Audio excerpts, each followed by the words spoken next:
देशवासियों के लिए एक शुभ संदेश। कोविशील्ड का तीसरा डोज ओमिक्रॉन को पास भी फटकने नहीं देगा।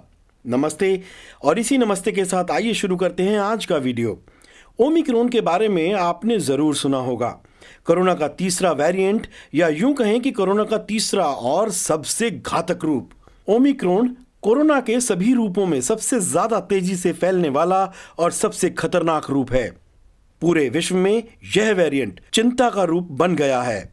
सभी देश की सरकारें अपने अपने स्तर पर तैयारी कर रही हैं। इसी बीच ऑक्सफोर्ड यूनिवर्सिटी की एक स्टडी बहुत राहत देने वाली है। उसके मुताबिक एस्ट्राजेनेका वैक्सीन के तीसरे डोज से ओमिक्रॉन के खिलाफ उच्च स्तर की एंटीबॉडीज बन रही हैं। देश में कोरोना के सबसे तेजी से फैलने वाले वेरिएंट ओमिक्रॉन से संक्रमण के मामलों में उछाल के बीच ऑक्सफोर्ड यूनिवर्सिटी की एक रिसर्च उम्मीद जगाने वाली है। ऑक्सफोर्ड यूनिवर्सिटी की स्टडी के मुताबिक एस्ट्राजेनेका की बूस्टर डोज से ओमिक्रॉन के खिलाफ एंटीबॉडीज तेजी से बढ़ रही हैं। आसान शब्दों में कहें तो एस्ट्राजेनेका का बूस्टर डोज लगाने वालों को ओमिक्रॉन संक्रमित नहीं कर पाएगा।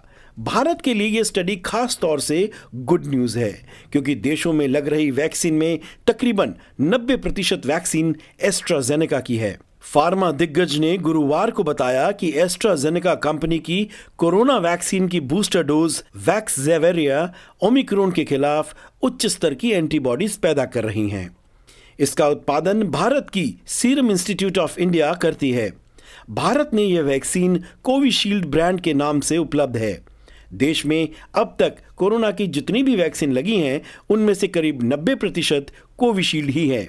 बूस्टर डोज यानी 3 खुराक ले चुके 41 लोगों के ब्लड सैंपल का विश्लेषण किया गया। नतीजे की तुलना उन लोगों के ब्लड सैंपल से की गई जो कोरोना वायरस से संक्रमित होकर ठीक हो चुके थे, यानी जिनमें नेचुरल इम्यूनिटी थी। विश्लेषण के लिए सिर्फ डेल्टा, अल्फा आदि से संक्रमित लोगों के सैंपल ही लिए गए। शोधकर्ताओं ने बताया कि दूसरे डोज लेने के बाद एस्ट्राजेनेका का बूस्टर डोज लेने वालों में ओमिक्रॉन के खिलाफ एक मजबूत एंटीबॉडीज बन रही हैं, और तीसरी डोज के बाद शरीर में बनने वाली एंटीबॉडी का स्तर उन लोगों के मुकाबले बहुत अधिक था जो पहले से कोरोना के अल्फा, बीटा, डेल्टा या वुहान में मिले ओरिजिनल वेरिएंट से संक्रमित हो चुके थे और अपने आप भी ठीक हो गए थे।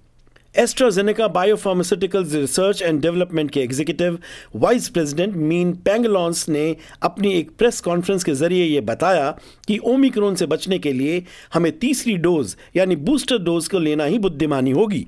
हालांकि दुनिया के करीब 80 देशों में बूस्टर डोज लग रहे हैं, और वहीं इजराइल जैसे देश तो चौथे डोज की भी तैयारी कर रहे हैं। कोरोना के इस नए वेरिएंट ओमिक्रॉन पर हमारी नजर बनी हुई है।